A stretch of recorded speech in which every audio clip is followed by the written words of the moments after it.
Last weekend, my 34 male, wife 35, received an invitation to her eldest sister's wedding.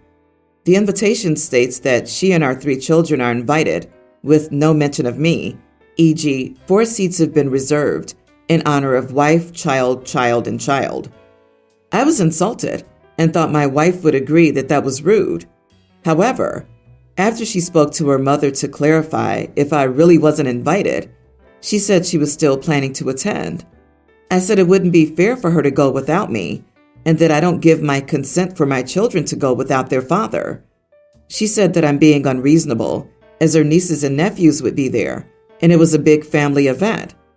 My argument was, if it's so important the whole family attends, then I should be invited. If not, it can't be that important, and she shouldn't go. Who's in the wrong here? Am I the idiot for refusing to let my kids go without me? Not the idiot.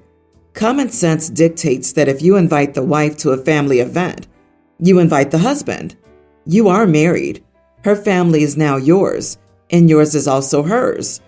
Something's going on, whether it's the family trying to break you up or her having someone on the side. Something's up. Better check your finances to make sure nothing is awry. What clarification was offered? I must admit I wouldn't likely go to a wedding if my SO was intentionally uninvited. There was an issue of chronic infidelity on my part that we've dealt with as a couple and moved forward from. Around that time, in-laws also decided they didn't like an arrangement my wife and I had. She worked for my company off the books. My business now makes enough to pay her a salary, so that's not an issue anymore. But things were difficult when trying to get the business off the ground. Our agreed upon arrangement was that instead of salary, I would cover all of our bills and send her a monthly stipend for groceries and shopping.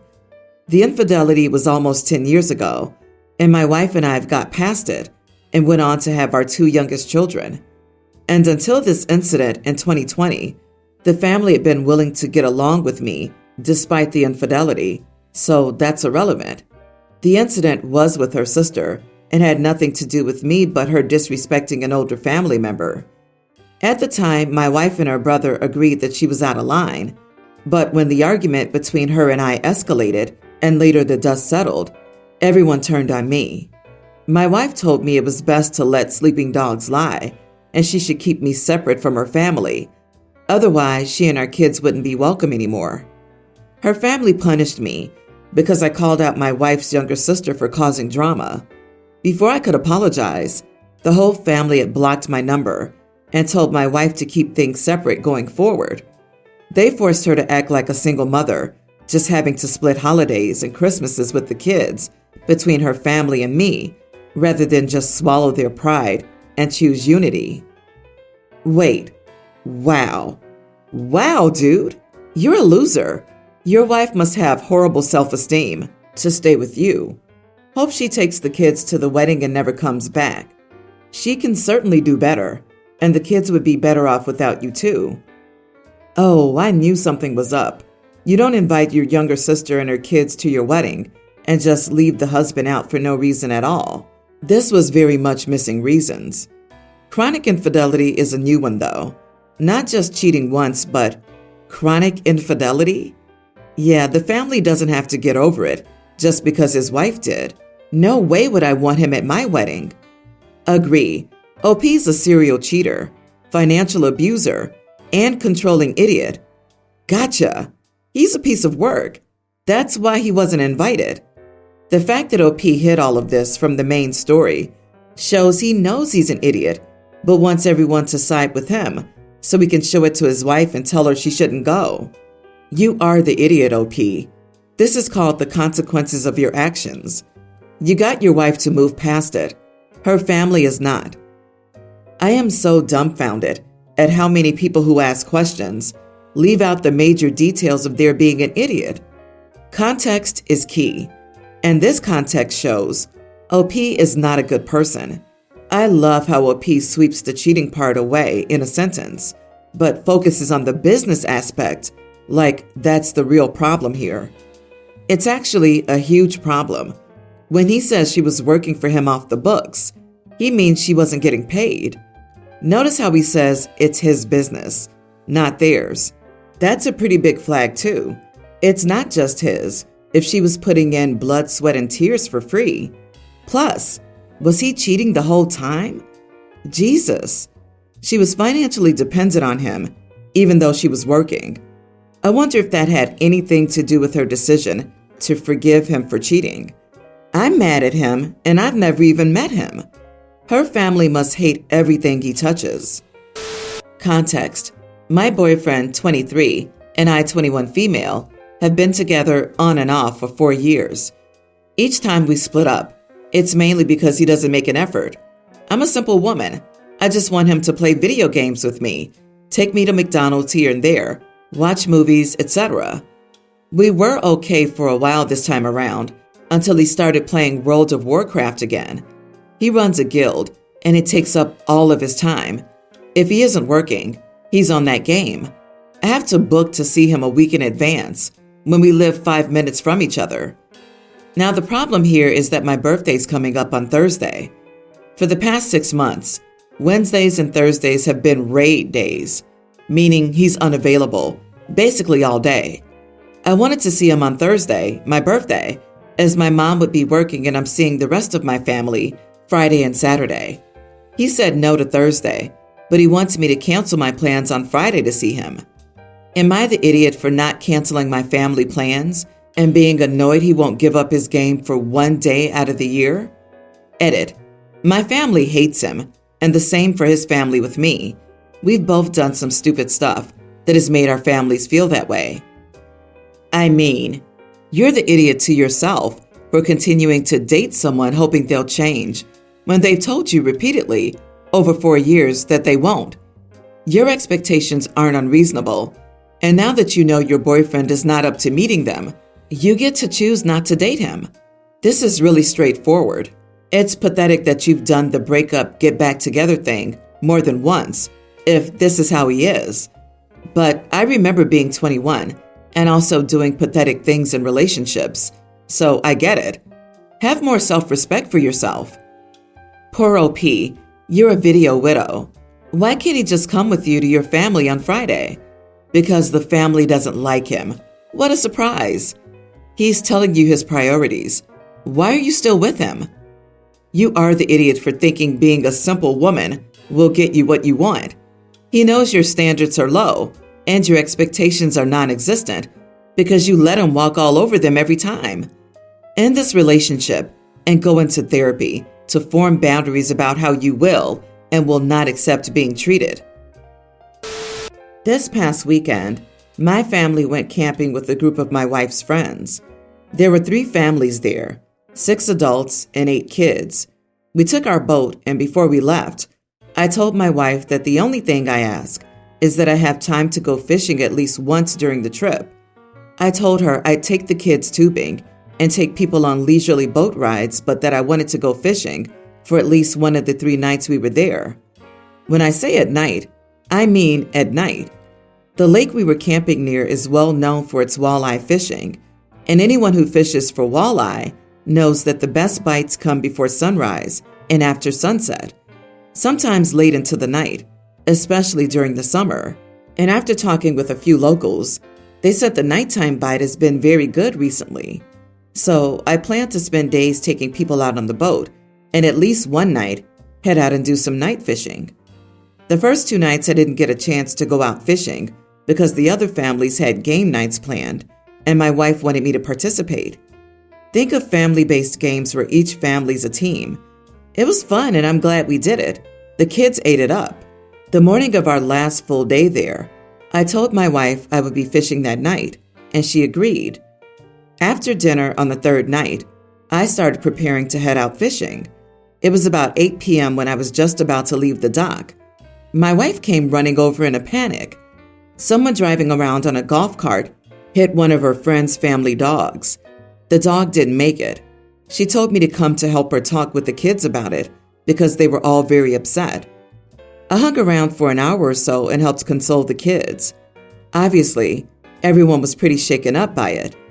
The kids of the family with the dog wanted to do a funeral service for the dog, so I stayed for that too. By the time that ended, It was 9:30 p.m. The adults got the kids settled in with a movie to try and calm them down, so I told my wife I was going to head out fishing. She immediately got mad and asked me how I could even think of fishing after what happened. I told her there was nothing else for me to help with and that I was looking forward to fishing the entire trip. I reminded her that she agreed it was okay, but she said that things had changed and it would look bad if I went fishing while everyone else was helping her friends grieve. I told her that I had done the family thing the entire weekend and that I was sorry about what happened, but that shouldn't mean I have to give up the one thing I wanted to do for myself. She just turned and walked away without saying anything. I ended up fishing for a few hours, and everyone was asleep when I got back. My wife barely spoke to me the next day and the entire ride home. She told me I made her and myself look bad by leaving like that when everyone else stayed to help. Am I the idiot for going fishing? Not the idiot. You did stay. What did she want you to do? Hold a seance to see if it was okay with the dog to go fishing? I know it's horribly tragic. It was also 100% preventable by being a responsible dog owner. Why your wife cares so much about others' opinions is mind-boggling. I don't want to judge the wife too harshly, but it sure seems like she cares more about looking good in front of her friends than the actual feelings of everyone else. My mother was exactly like this all the time, and it drove us nuts while growing up and well into adulthood.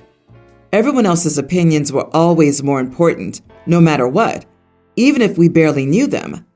Now that she, in her own words, is too old to care anymore, she realizes just how stupid and annoying that really was. OP, you did more than enough in this situation.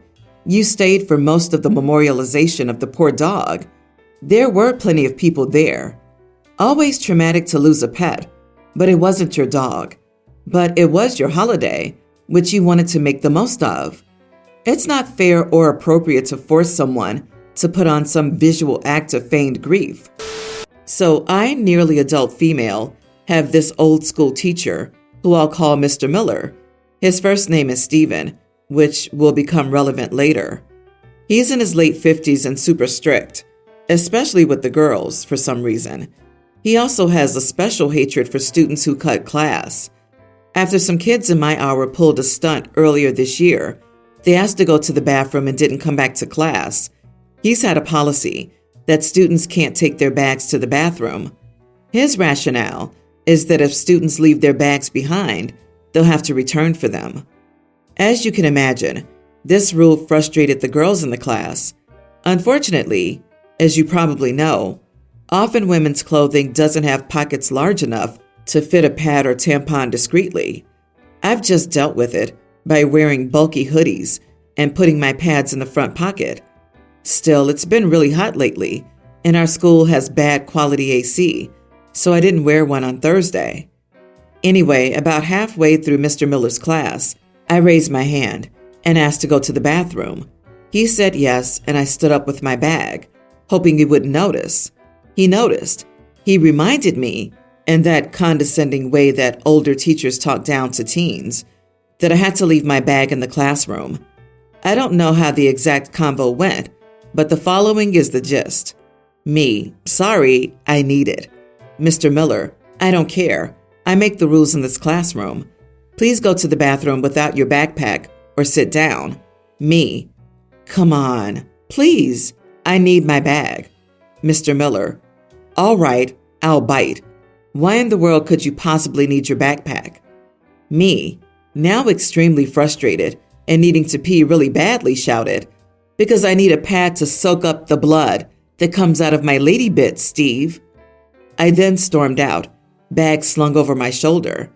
When I got out of the bathroom, I was intercepted in the hallway by a guidance counselor and taken to the office.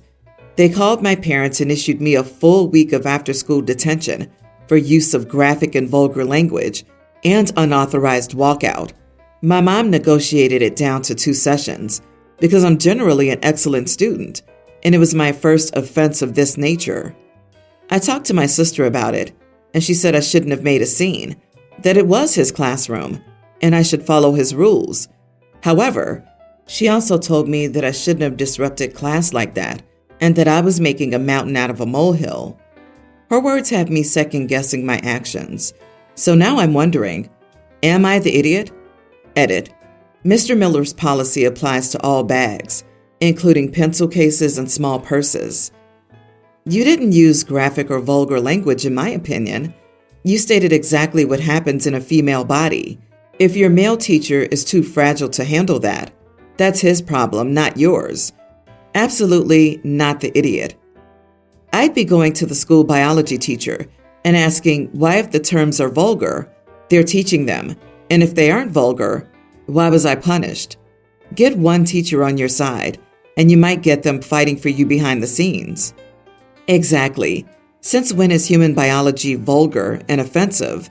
This is some straight-up misogyny crap.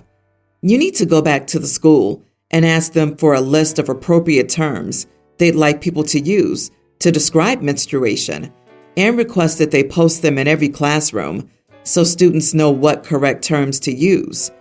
Would they prefer you say your uterus is shedding? Please do tell. This is crap. If you have the energy, fight this. Gen Z girlies take zero crap. It's incredible. Shame on the school for shaming you for normal bodily function. The most vulgar word in that sentence is probably Steve. When said right, that can certainly sound like an insult. Actually, shame on OP's parents. I would have fought for no punishment for my kids. If needed, I would have gone to the school board.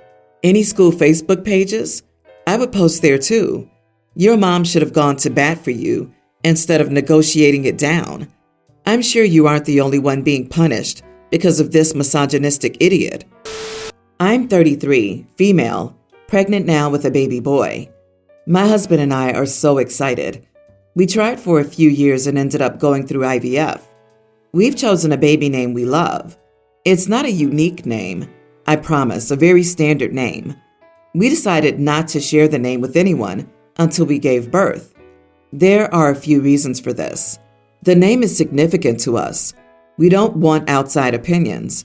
We went through IVF and were very open about our journey. We prefer to keep this part private. My mother-in-law is throwing us a baby shower at the end of this month. She reached out today and said we really should be sharing the name with people. We ended up getting into a bit of an argument about it. She told us that it was incredibly rude not to share something as small as a name with our guests that are coming or giving us presents, etc. She said everyone was just curious and excited for us. Am I the idiot? Not the idiot. Tell her you've converted to Judaism and won't be sharing the name until after the bris, on the 8th day, in accordance with tradition. That'll distract her at least. But no, the only thing you owe people coming to your shower is a heartfelt thank you. Nothing else.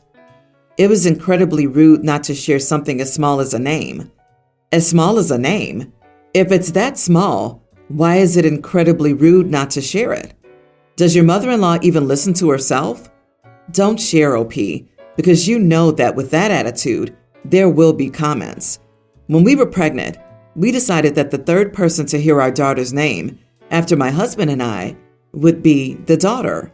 He whispered it to her as he carried her to the NICU. I had a C-section. Then we told people, after we had become our little family of 3. Not the idiot. Mother-in-law is wrong. She's belittling your decision by guilting you to spill the name. She has lots of choices and is choosing not to support you. People who love you are overjoyed about your new little one and will wait until you announce this decision. You're wise to hold a firm boundary on something important to you. Congrats.